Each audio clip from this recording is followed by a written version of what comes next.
Good morning, children. This is Grandma Carla, and we're reading more of Missionary Stories with the Millers. And this book is written by Mildred A. Martin.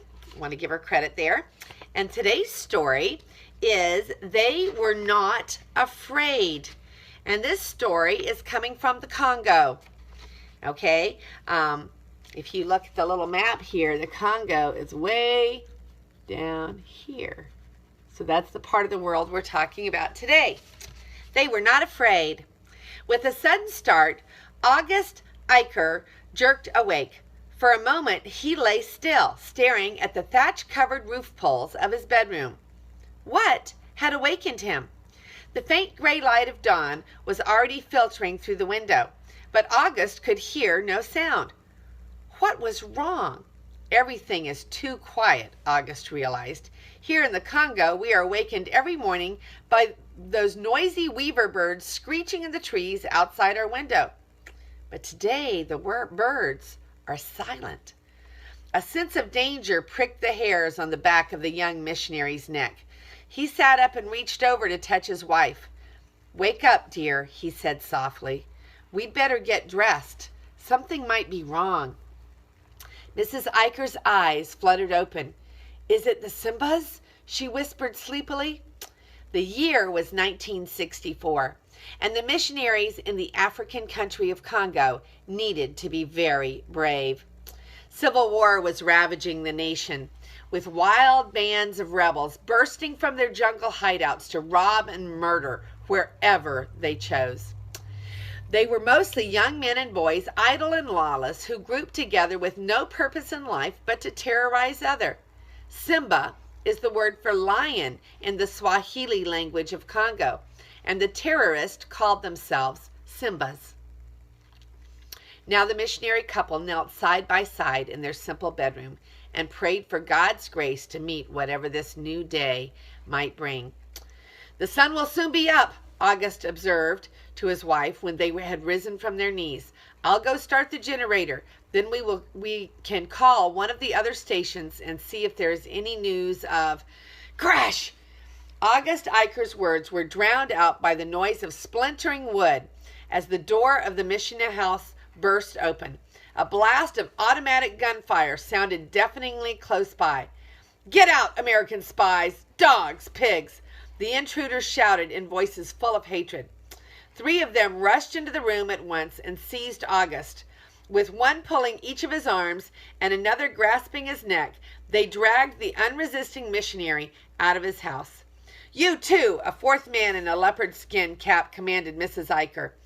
This must be a bad dream, she thought numbly as she silently followed the men into the yard. Outside the door, she stopped and looked around. An early morning mist was just fading from the valley. The day was going to be clear and sunny, with just a few puffy white clouds to make the blue African sky more vivid.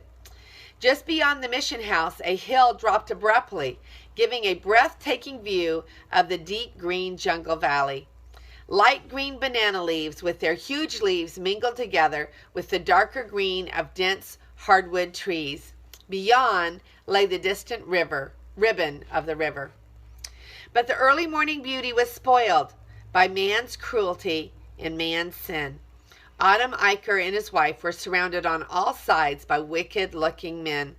Some had whitened their black faces with chalky manioc paste. Goat horns protruded from one man's hat, giving him the appearance of a forest devil. Their bodies were scantily clad in ragged shorts or tattered army uniforms, and each wore a bit of animal skin tied to his cap or around his wrist.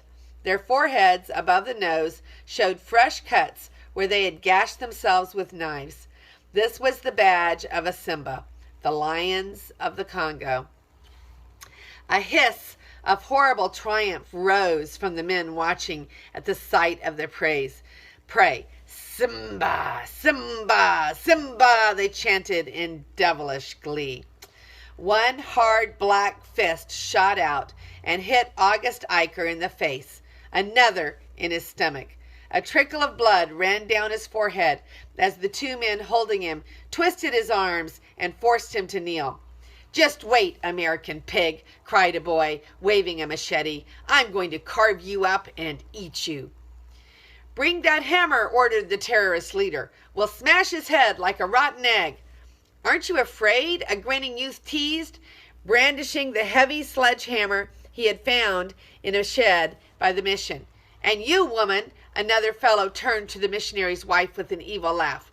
"Aren't you afraid what we'll do to you after we kill your husband?" The sun was rising over the isolated mission station, but the Ikers knew that they could not expect any human help to come to them with the daylight. No policemen or soldiers were close enough to rescue them. Their Congolese friends in the small village nearby were all hiding in their huts, trembling with fear of the Simbas. Nothing except the power of God could save these missionaries from the powers of darkness. Yet the power of God was enough. August Iker's eyes sought his wife's face and saw only a mirror of his own faith in God. "No, I am not afraid," he boldly answered their tormentors. "Our lives are in God's hands. If you kill us, we will go home to be with God."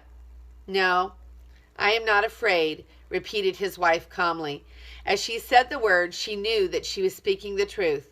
All her fear was gone as she looked quietly around the circle of Simbas.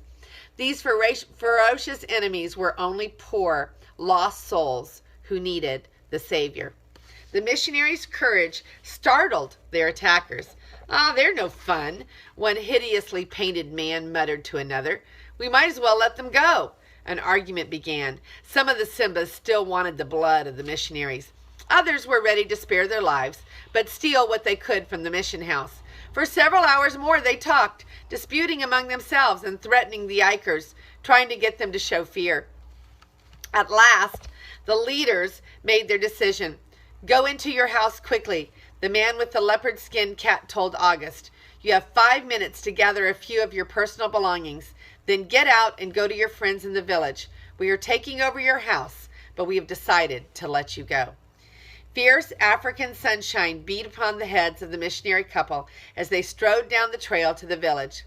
Although August wanted to run, he was careful to keep a steady, calm pace. A few of the Simbas might yet be watching for any sign of panic. He knew he could still hear the crack of gunfire behind him and feel bullets in his back. At last the trail turned around a bend and the mission house was hidden by the forest. August stopped and turned to his wife. Smiles split their faces as they gazed at one another. "Thank God," August Iker said simply. "He has saved us from the jaws of the lion." And there's a little historic note down here at the end of this story, and let's read it. It says, over 100 Christian missionaries were killed during the Congo Rebellion in 1964. But August Iker and his wife were among the many others who were miraculously saved. The Ikers hid in the forest with their Congolese friends for a week until a missionary pilot came to fly them out to safety. Although the church in Congo suffered much, they stayed true to God. Many of the missionaries who survived came back to their post as soon as it became possible. And that is a pretty amazing story of they were not afraid. This is Grandma Carla, and I will see you next time. I love you.